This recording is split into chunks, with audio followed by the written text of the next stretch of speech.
नमस्कार बच्चों, जेनेटिक्स की कंटिन्यू क्लासें चल रही है और उन कंटिन्यू क्लासों में कल अपन ने मॉडर्न जेनेटिक्स के बहुत छोटे छोटे से टॉपिक देख लिए थे। उन्हीं टॉपिकों में आगे बढ़ाते हुए अपन एक टॉपिक और आज पूरा करेंगे, वो है म्यूटेशन, उत्परिवर्तन।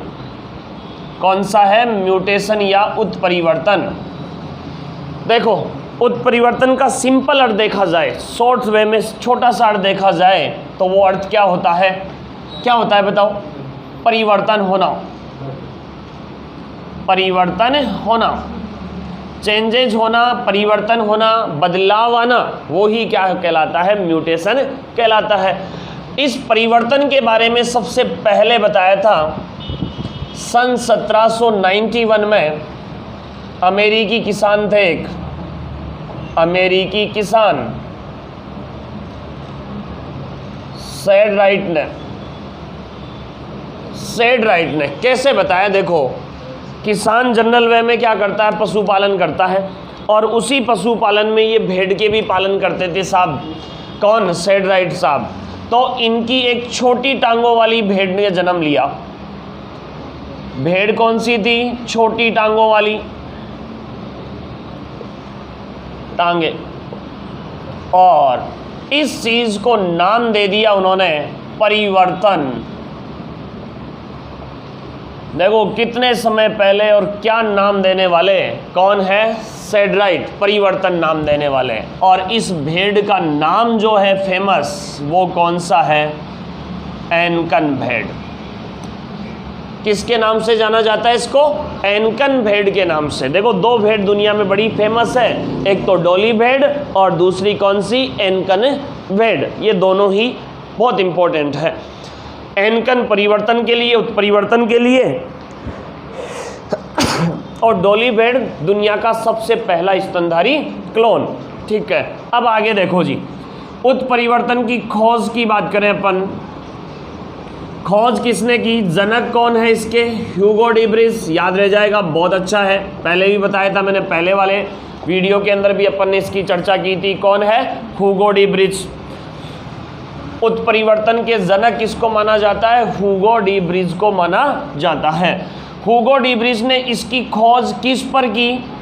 इवनिंग प्राइमरोज पर, इवनिंग प्राइमरोज पादप पर। इवनिंग प्राइमरोज पादप पर इसको सबसे पहले किसने खोजा?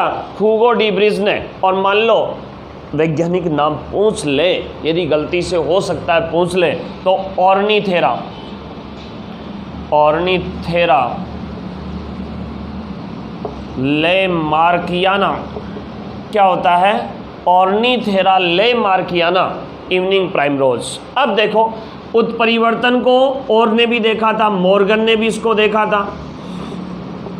मॉर्गन ने ड्रोसोफिला पर, ड्रोसोफिला पर देखा। इसके बाद डब्ल्यू बेडसन भी जेनेटिक्स, मॉडर्न जेनेटिक्स में आते हैं। बेडसन ने इनको कहा असतत विभिन्नताएं। असतत का मतलब अनरेगुलर, जो कभी भी टपक सकती है, कभी भी किसी भी स्थिति में आ सकती है, ऐसी वेरिएशन, ऐसी विभिन्नताएं क्या कहलाती है? असतत विभिन्नताएं। ये तो इसकी फैक्ट वाली कुछ चीज़ें थी। चार वैज्ञानिक, मैंने आपको चार वैज्ञानिक नहीं, एक तो वैसे किसान था, चार चीज़ें, चार नाम मैंने बताए, said right, Hugo de bridge, Morgan और बेडसन। तो सबसे पहले खोज करने वाले कौन है? Hugo de bridge. तो डायरेक्ट क्वेश्चन आ जाए आपका कि उत्परिवर्तन की खोज करता या जनक किसको माना जाता है? Hugo de bridge. और ह्यूगो डी ब्रिज बालको किसका था? कहाँ का, कौन से देश का था? ये आपको पहले वाले वीडियो में बता दिए, हॉलैंड के ह्यूगो डी ब्रिज। और ह्यूगो डी ब्रिज का नाम एक जगह और भी आता है, मेंडल के नियमों की जो रीडिस्कवरी थी, पुनर्खोज, उस पुनर्खोज में भी ह्यूगो डी ब्रिज का नाम आता है, प्रमुखता से आता है। एक बार इनको छाप लो थोड़ा सा हल्का सा।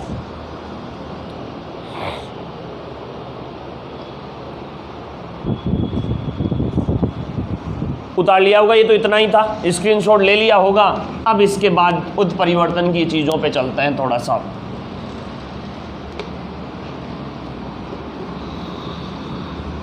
उत्परिवर्तन वाली चीज़ों पे अपन आएंगे।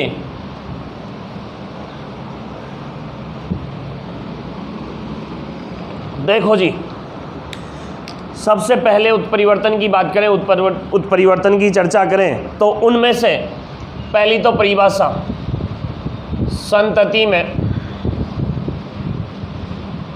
अकस्मात, अचानक, अज्ञात परिवर्तन क्या कहलाता है? उत्परिवर्तन। यानी जिसका पहले किसी को कोई पता नहीं होता, अचानक प्रकट होता है, जब संतति जन्म लेती है तब वो चीज़ें आपको दिखाई देती है। इसको क्या बोलते हैं अपन? क्या बोलते हैं? उत्परिवर्तन। इस उत्परिवर्तन को उत्पन्न करने वाले कारक, उत्पन्न करने वाले कारक मतलब जिनके द्वारा उत्परिवर्तन को क्या किया जा सकता है? प्रेरित किया जा सकता है। प्रेरित कारक, जिनके द्वारा उत्परिवर्तन उत्पन्न होता है, जिनकी सहायता से उत्परिवर्तन दिखाई देता है, ऐसे कारक, प्रेरित करने वाले कारक कहलाते हैं उत्परिवर्तजन।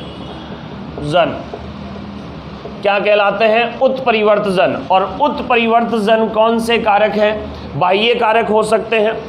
ये कौन से कारक हैं? बाह्य कारक।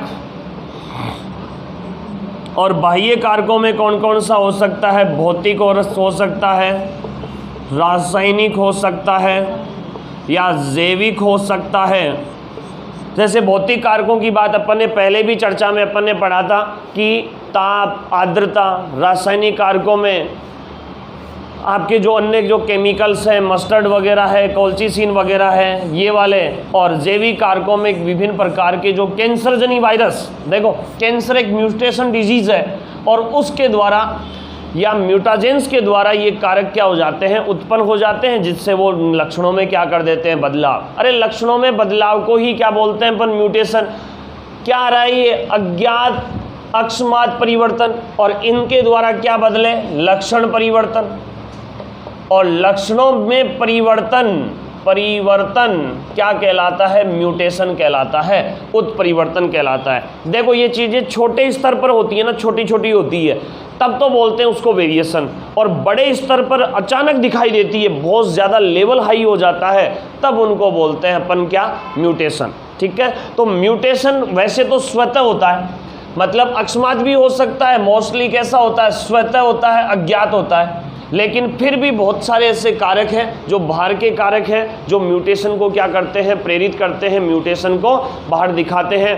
तो उन कारकों को अपन क्या बोलते हैं? बताओ। उन कारकों को अपन क्या कहेंगे? म्यूटाजेंस या उत्परिवर्तन। भौतिक कारक में ताप, आर्द्रता या रासायनिक विकिरण, जैसे एक्सरे, बीटा, गामा, या जो सोनोग्राफी वगैरह में जो अपन काम में लेते हैं, वो सारी विकिरण है। जैविक कारकों में याद रख लेना कौन सा? रेट्रोवायरस, कैंसरजनी वायरस। अब देखो क्या ये उत्परिवर्तन उपयोगी है? क्या महत्व है क्या इसका? देखो यदि इसके द्वारा हानिकारक लक्षण आए, हानिकारक लक्षण, तब तो वो उस जीव को क्या कर देते हैं? नष्ट कर देते हैं। ठीक है। और यदि लाभदायक आते हैं, लाभदायक आते हैं, तो उससे नई जाति की क्या होती है? उत्पत्ति होती है। उससे क्या होता है? उद्विकास होता है। उद्विकास भी उसी से ही होता है। इसके अलावा वो हो सकता है कि पादपों के हिसाब से वो लाभदायक किस्म या जंतुओं की क्या बन जाए? नस्ल बन जाए, वो इसके लिए महत्वपूर्ण है। यानी कि ये हानिकारक भी होता है और लाभदायक भी होता है। हानिकारक से क्या होती है? जीव की मृत्यु हो सकती है, वो जीव को नष्ट कर सकती है। और लाभदायक से क्या होता है? उसकी नस्ल में सुधार भी हो जाता है कई बार। इतना यहाँ तक उतार लो, पूरा स्क्रीनशॉट ले लो। इसके बाद इंपॉर्टेंट चीज़ की अपन आगे और चर्चा करेंगे। यहाँ तक स्क्रीनशॉट लो इसका। नॉर्मल बेसिक चीज़ें आपकी म्यूटेशन से रिलेटिव जो चीज़ें थी ना, यहाँ तक पूरी हो गई। हटा दे इसको। ठीक है जी।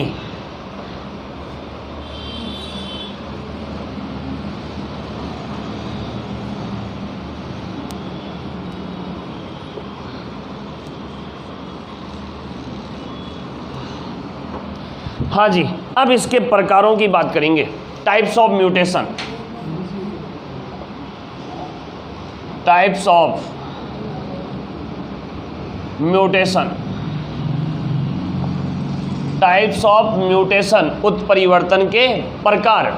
कि उत्परिवर्तन कितने प्रकार का होता है? तो उत्परिवर्तन 2 ही प्रकार का होता है। एक बड़ी से चार्ट से, बड़ी सी आउटलाइन से समझा रहा हूँ, ध्यान रखना। चैनल को बिल्कुल सामने, इधर उधर मत घुमा देना, नहीं तो मामला गड़बड़ हो जाएगा।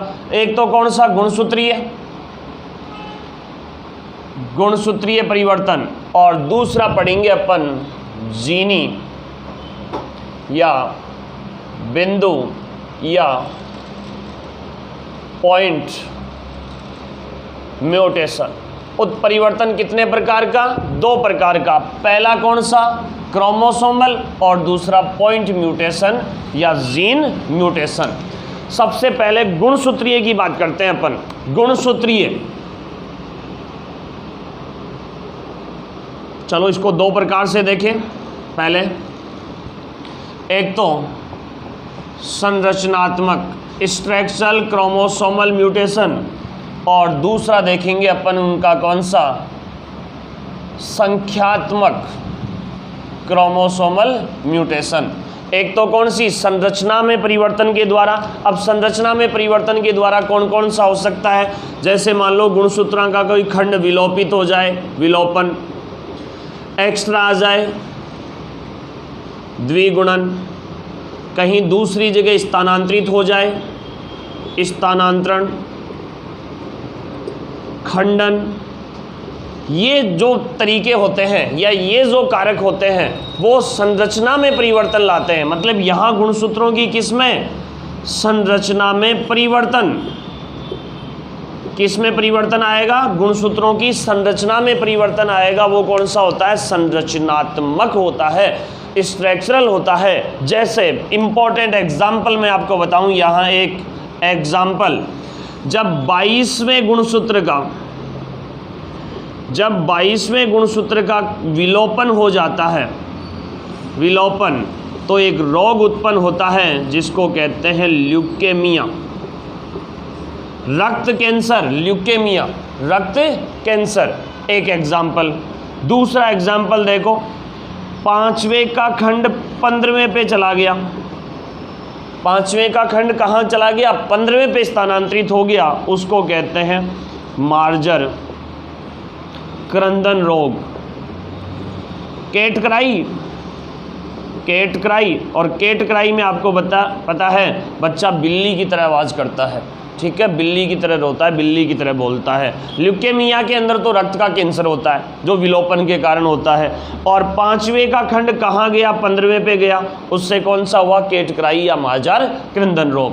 तो ये तो संरचनात्मक के प्रकार थे। संख्यात्मक का मतलब क्या होता है भाई? संख्या में कमी और वृद्धि। संख्या में कमी और वृद्धि, या तो संख्या कम हो जाए या फिर संख्या क्या हो जाए? बढ़ जाए। तो इसके आधार पर अपन इसको 2 भागों में बांटेंगे। एक तो कौन सी? सुगुणिता, सुगुणिता, और दूसरी असुगुणिता। कितने प्रकार की होगी? 2 प्रकार की। एक तो सुगुणिता और दूसरी असुगुणिता। देखो, सुगुणिता के अंदर सेट में वृद्धि होती है, याद रखना। सेट में वृद्धि मतलब गुणसूत्रों का जो समुच्चय है ना, वो पूरा ही समुच्चय क्या हो जाता है? बढ़ जाता है। पूरा सेट क्या हो जाता है? बढ़ जाता है। अब देखो, यूप्लॉइडी बोलते हैं इसको, इंग्लिश में यूप्लॉइडी। यूप्लॉइडी, सुगुणिता यूप्लॉइडी, पूरे सेट में क्या हो जाती है? वृद्धि। अब ये 2 प्रकार से होता है, एक तो स्व और एक होता है कौन सा? पर। एक तो स्व बहुगुणिता, सुगुणिता को तो बहुगुणिता भी बोल दो ना, बहुगुणिता। एक तो स्व और एक पर बहुगुणिता। स्व में अपने आप होता है, स्वतः होता है, स्वतः। और इसके लिए जो रसायन काम में लिया जाता है ना, रसायन, वो याद रख लेना, कॉल्चिसिन। कॉल्चिसिन एक रसायन होता है उस रसायन को जैसे ही डाला जाता है ये सेल डिवीज़न को, कौन से वाले को, समसूत्री विभाजन को रोक देता है, जिससे गुणसूत्रों का जो समुच्चय है ना वो बढ़ जाता है। दोबारा सुनो इस चीज़ को कि जैसे मान लो गेहूं, आजकल वो गेहूं देखा होगा तुमने 2n 3n 4n 5n, सुगुणिता में यही तो होना है, 2n से 3n 4n 5n, ऐसा निर्माण करना, मतलब उपयोगी लक्षणों वाले जो अनाज होते हैं वो निर्माण किए जाते हैं, उनके सेट बढ़ाए जाते हैं, जिससे उनकी क्वालिटी होती है ना, वो क्वालिटी क्या हो जाती है, खाद्य गुणवत्ता वो बढ़ जाती है। तो इसके लिए कॉल्चिसिन का यूज़ किया जाता है, और कॉल्चिसिन क्या करता है, समसूत्री विभाजन को तो रोक देता है और गुणसूत्रों की संख्या को क्या कर देगा, बढ़ा देगा। कॉल्चिकम ऑटेनल, कॉल्चिकम ऑटेनल पादप से गुणसूत्रों के सेट में वृद्धि करने वाला कौन सा है, कॉल्चिसिन। और पर गुणिता में क्या करवाते हैं, क्रॉस करवाते हैं, क्रॉस द्वारा। जैसे एग्जांपल बताऊं मैं, गेहूं और राई का क्रॉस अपन ने करवाया और एग्रीकल्चर के लिए फेमस है, क्या प्राप्त किया अपन ने,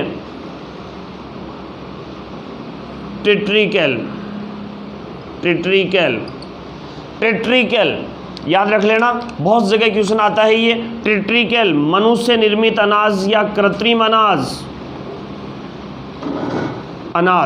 कृत्रिम अनाज कौन सा है, टेट्रिकल है। तो यहाँ दो क्वेश्चन मैंने आपको दे दिए, एक तो कौन सा कि बहुगुणिता को प्रेरित करने वाला रसायन या बहुगुणिता के लिए काम में आने वाला रसायन कौन सा है, कॉल्चिसिन। और दूसरा दिया मैंने कि मनुष्य द्वारा निर्मित पहला अनाज या कृत्रिम अनाज कौन सा है, टेट्रिकल, जो गेहूं और राई में क्रॉस के द्वारा तैयार किया गया है।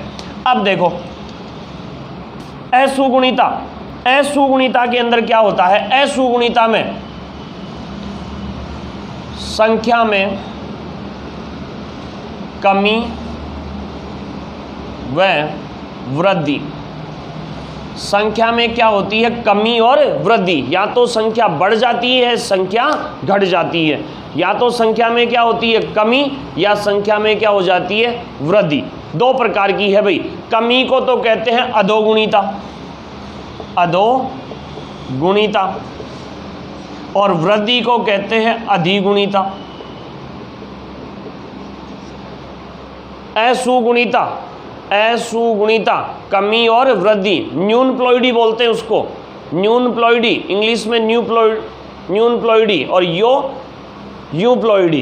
तो कमी होना और वृद्धि होना, तो कमी को तो कह दिया अधोगुणिता और वृद्धि को कह दिया अधिगुणिता।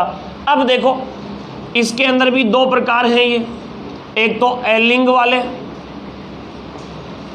और एक लिंग गुणसूत्र वाले।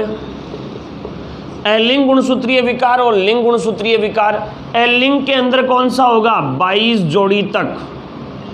भाई मनुष्य में कितने गुणसूत्र होते हैं, 47, ठीक है। तो उस 47 में से कितने, 47, अरे वाह कई लिख रहे हैं, ठीक है, वेरी गुड।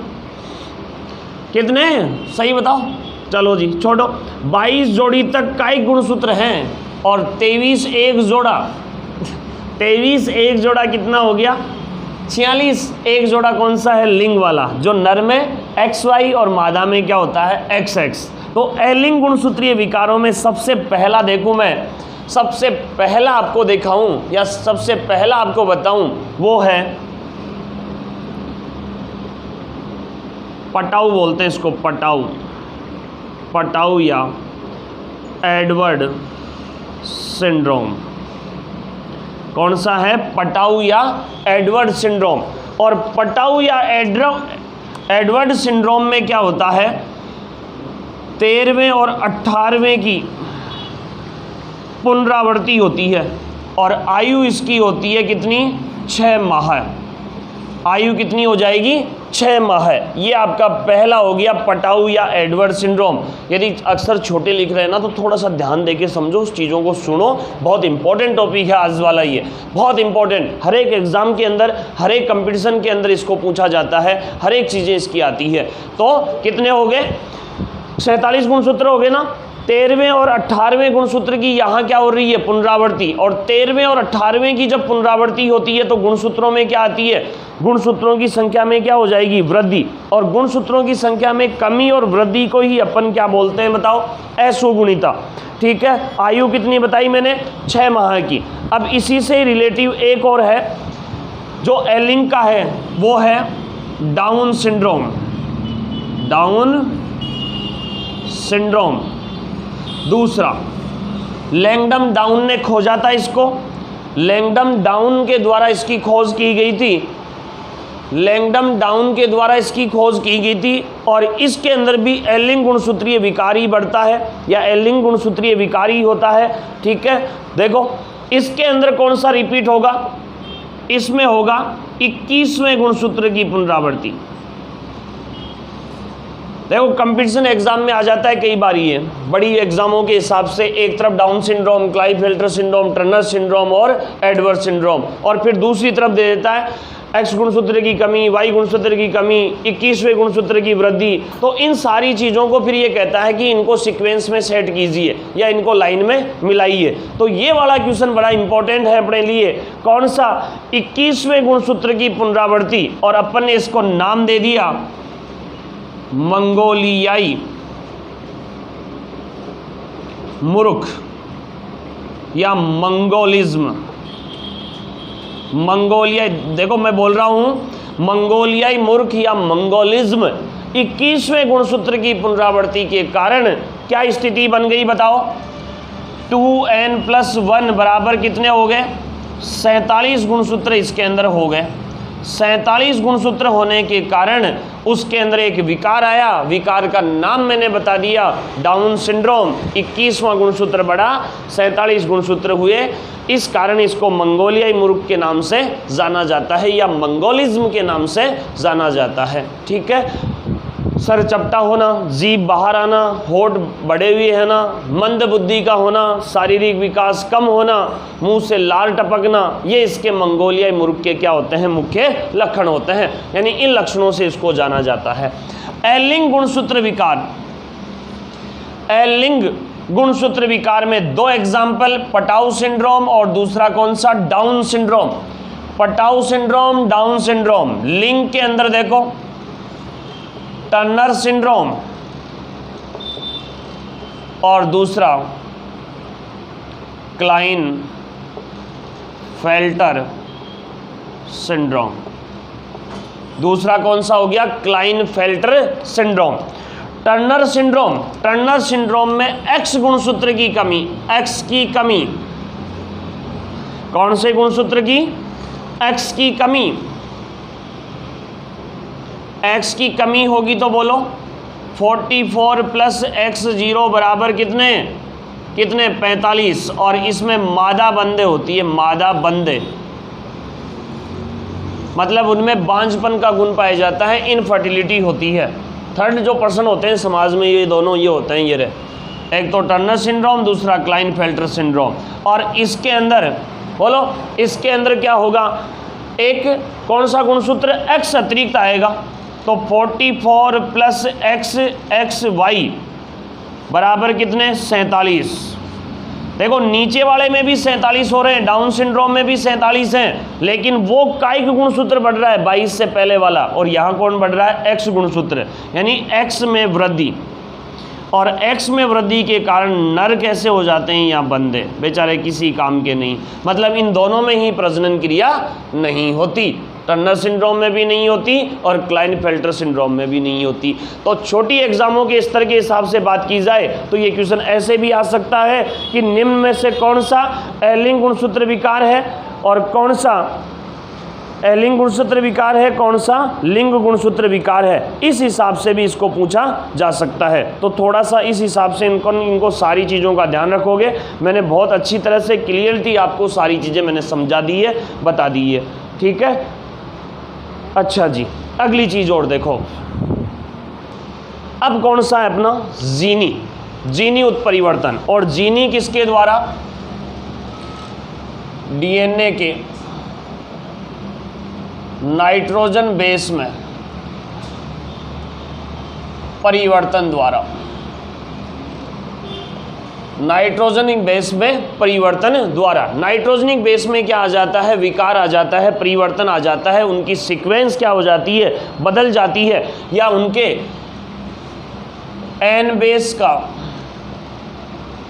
अनुक्रम परिवर्तित हो जाता है, उसको बोलते हैं अपन पॉइंट म्यूटेशन या जीन म्यूटेशन।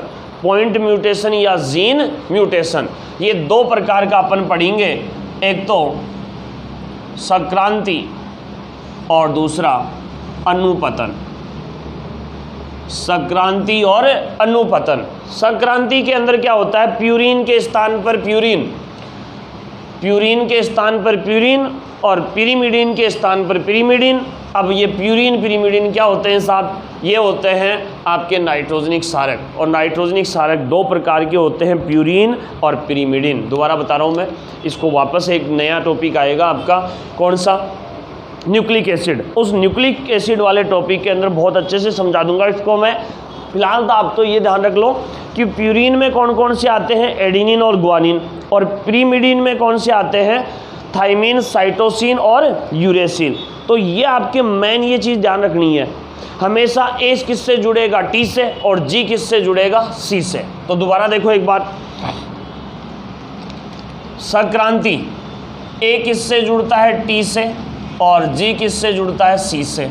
ये भी इसी में भी यही होगा, ए किससे, टी से, और जी किससे, सी से। मैंने कहा प्यूरिन में कौन कौन से आते हैं, एडिनिन और ग्वानिन बताएंगे। खैर आपको न्यूक्लिक एसिड नेक्स्ट वीडियो के अंदर बहुत अच्छे से अपन उसको न्यूक्लिक एसिड की चर्चा करेंगे, जब और भी क्लियर हो जाएगा, इसलिए घबराने की ज़रूरत नहीं है। प्यूरिन में कौन से, एडिनिन और ग्वानिन, और पिरीमिडीन में कौन कौन से, थाइमिन और साइटोसिन। मैंने क्या कहा संक्रांति में कि एक प्यूरिन की जगह दूसरा प्यूरिन और एक पिरीमिडीन की जगह दूसरा पिरीमिडीन, मतलब प्यूरिन प्यूरिन का स्थान और पिरीमिडीन पिरीमिडीन का स्थान ले लें, तो इस परिवर्तन को कहते हैं अपन संक्रांति, ठीक है। और प्यूरिन के स्थान पर पिरीमिडीन और पिरीमिडीन के स्थान पर प्यूरिन आ जाए तो इसको कहते हैं अपन कौन सा, अनुपतन। सीधी सी बात है। ट्रांजिशन और ट्रांसवर्सन, इसको कहते हैं ट्रांजिशन और इसको कहते हैं ट्रांसवर्सन। ट्रांजिशन के अंदर तो एक जैसे प्यूरिन चेंज होते हैं और पिरीमिडीन चेंज होते हैं, और ट्रांसवर्सन में क्या होता है, प्यूरिन पिरीमिडीन के स्थान पर और पिरीमिडीन प्यूरिन के स्थान पर अपना स्थान चेंज करेगा, अपने आप को बदलेगा। ये सारी चीज़ें इससे रिलेटिव थी अपनी, ठीक है। एक बार थोड़ा सा जल्दी से इसको देख लो। देखो जी प्यारे बच्चों, टाइप्स ऑफ म्यूटेशन। म्यूटेशन की नॉर्मल चीज़ें मैंने बता दी, दो प्रकार का होता है, एक तो कौन सा, गुणसूत्रीय, और दूसरा जीनी परिवर्तन। ये दो मेरे पहले हैं, ये रहे दोनों, ठीक है, ये रहे, ये दो प्रकार हैं मोटे तौर पर। फिर इसके बाद इसका पहला भाग कौन सा, संरचनात्मक, और दूसरा भाग कौन सा इसका, संख्यात्मक। संरचनात्मक में संरचना परिवर्तन होती है, इसके दो उदाहरण ल्यूकेमिया और माजार क्रंदन केट क्राई अपन ने ये पढ़ लिए दोनों, ठीक है, संरचनात्मक। फिर संख्यात्मक के अंदर क्या होता है, पहला है सुगुणिता फर्स्ट, और सेकंड है इसका असुगुणिता। सुगुणिता में सेट बढ़ता है, बहुगुणिता कहते हैं इसको, 2n 3n 4n 5n हो जाता है। स्वतः अपने आप होती है या किसी रसायन से होती है, कॉल्चिसिन, और कॉल्चिसिन का प्राप्ति पादप कौन सा है, कॉल्चिकम ऑटेनल।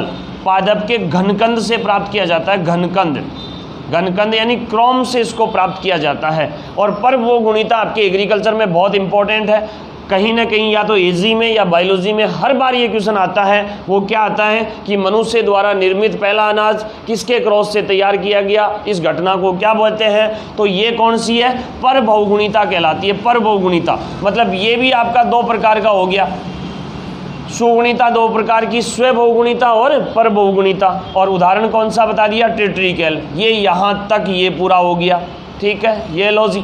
अब चीज़ों को सही कर लो। असुगुणिता में क्या होती है, संख्या में या तो कमी, कमी को तो अधोगुणिता और वृद्धि को अधिगुणिता। यदि एलिंग गुणसूत्र में कमी हो रही है तो एलिंग गुणसूत्रीय विकार कह देंगे, और लिंग में हो रही है तो लिंग गुणसूत्रीय विकार। मतलब इसके भी आपके ये दो पार्ट हो गए, ए और बी। इसका पहला उदाहरण मैंने बताया कौन सा, पटाऊ सिंड्रोम। 13वें और 18वें गुणसूत्र की पुनरावृत्ति, आयु कितनी, केवल 6 माह है। 4 बार बता दिया, आप तो लिख लो कम से कम। डाउन सिंड्रोम, मंगोलियाई मूर्ख कहते हैं कौन से गुणसूत्र की रिपीटेशन, 21वें गुणसूत्र की पुनरावृत्ति। मंगोलियाई मूर्ख कहा जाता है मंद बुद्धि का शारीरिक विकास क्या होता है, कम। और लिंग गुणसूत्रीय विकार कौन सा, टर्नर सिंड्रोम। दूसरा कौन सा, क्लाइफेल्टर सिंड्रोम। इसमें एक्स गुणसूत्र की कमी और इसमें एक्स गुणसूत्र की क्या होती है, वृद्धि। और जीनी उत्परिवर्तन जो दूसरा है, उस जीनी उत्परिवर्तन में नाइट्रोजनिक क्षारकों के अनुक्रम में क्या आता है, बदलाव, इसलिए पॉइंट म्यूटेशन। प्यूरिन का प्यूरिन में, पिरिमिडिन का पिरिमिडिन में होता है तो ट्रांजिशन, और प्यूरिन का पिरिमिडिन, पिरिमिडिन का प्यूरिन में होता है तो अनुपतन। यानी कि ये भी आपका कितने प्रकार का, 2 प्रकार का। ये म्यूटेशन और म्यूटेशन के सामान्य परिचय, इतिहास, उसके प्रकार और उसके एग्जाम्पल्स, इन सब की अपन ने यहाँ चर्चा पूरी कर ली। तो बहुत अच्छे से एक बार इस चार्ट का स्क्रीनशॉट ले लो, शानदार सा।